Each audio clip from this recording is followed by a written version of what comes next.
Salut et bienvenue à cette nouvelle édition du Cola Info. On débute avec les performances des Lions ce week-end en club. En Espagne, Etienne Eto'o, le jeune attaquant camerounais du Rayo Vallecano B, a réalisé un exploit incroyable. Lors de la 23e journée du championnat d'Espagne de 5e division, il a marqué un triplé pour offrir une victoire 3-2 à son équipe contre le CU Collado Villalba. Ce triplé porte son total de buts de la saison à 21, confirmant son statut de buteur prolifique.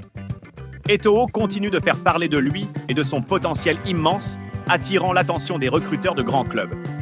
En Premier League, Carlos Baleba, le milieu de terrain camerounais de Brighton, a encore montré sa qualité.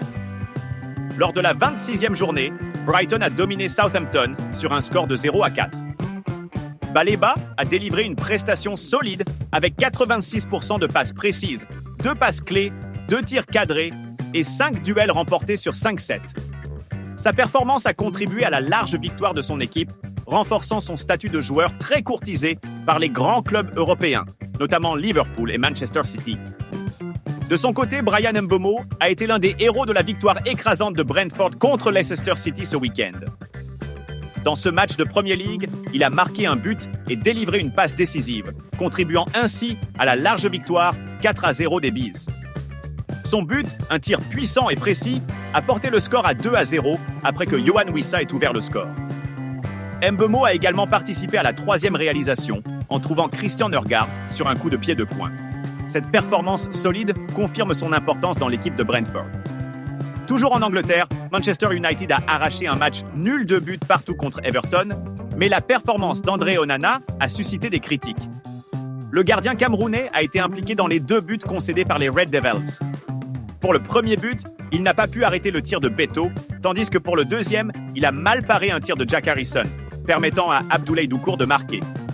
Les supporters de Manchester United ont vivement critiqué cette prestation, qualifiant la combinaison Onana-Maguire de fatale.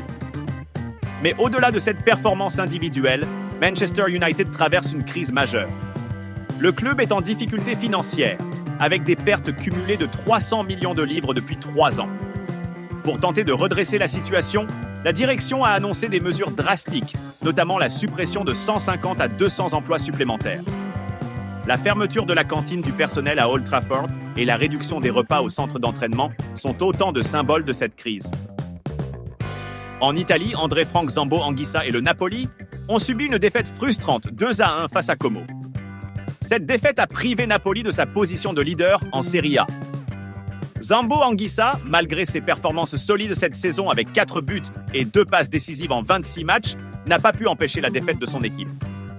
Cette défaite est un revers important pour Napoli, qui avait enchaîné 3 matchs nuls précédemment.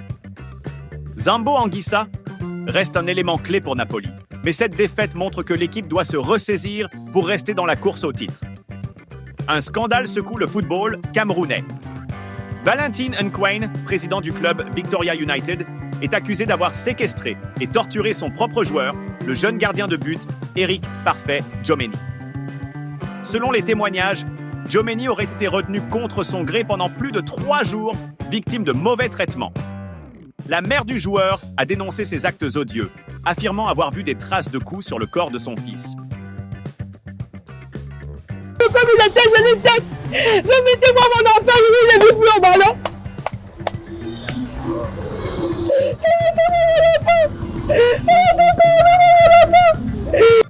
Cette affaire suscite une indignation générale dans le monde du football camerounais et au-delà.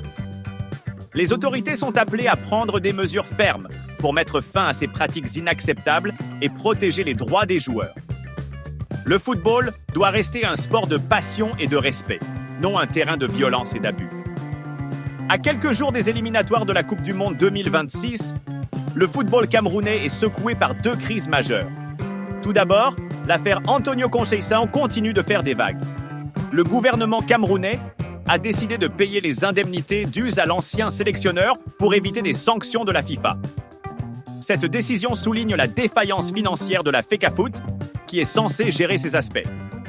Mais une autre menace plane sur le football camerounais. La FECAFOOT menace de limoger Marc— l'actuel sélectionneur des Lions Indomptables, le 14 mars 2025. Cette décision pourrait avoir des conséquences dramatiques sur la préparation des éliminatoires de la Coupe du Monde 2026. Les supporters camerounais retiennent leur souffle, espérant que ces turbulences ne perturberont pas les chances de qualification de leur équipe.